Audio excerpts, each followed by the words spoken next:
Netflix's new K-drama Miss Night is with strong ratings. A woman in her 20s wakes up one morning in the body of a woman in her 50s.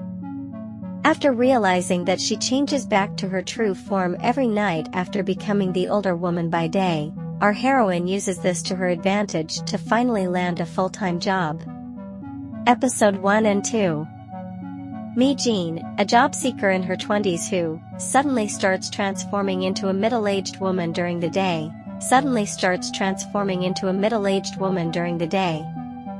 Our heroine loses the position to a namesake, but she doesn't have the heart to tell her celebratory parents that it was another Mi-jean who got the job. Mi-jean does the next best thing, meet up with a mysterious man who helps job seekers like her to get a government job. He is prosecutor Kye Jae-woong. Mi-jean looks like she time-traveled from the Joseon era in her court lady hanbok. Mysterious man is a scammer. The scammer is arrested after a chase around town, but it will take a while for Mi-jean to get her money back. It's been a depressingly long day for Mi-jean, and all she wants to do is drown her sadness in soju and chat.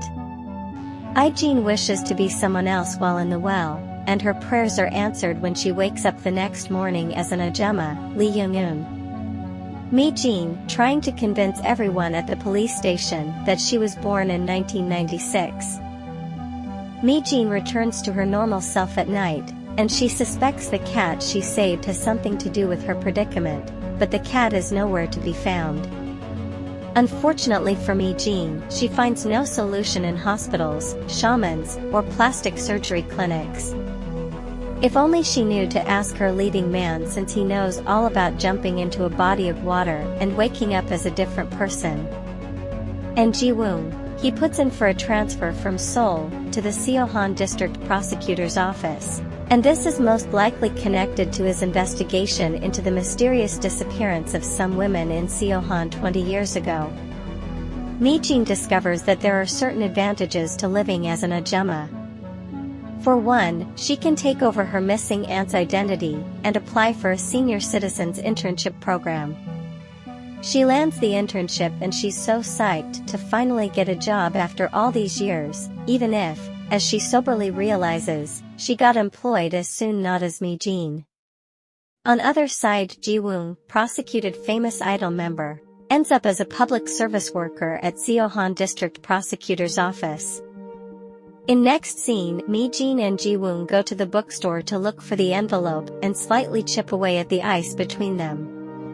But just when Mi-jean finds the envelope, Ji-woong is called away to a crime scene. A woman has just been murdered and dismembered. Ji-woong spots the axe-wielding raincoat killer fleeing the scene, and he chases after the killer's car on foot. Unaware of the situation, a curious Mi-jean stops in the middle of the crossroad to snoop into the contents of Ji-woong's envelope, and Ji-woong can only watch from afar as the killer speeds in her direction and crashes into something.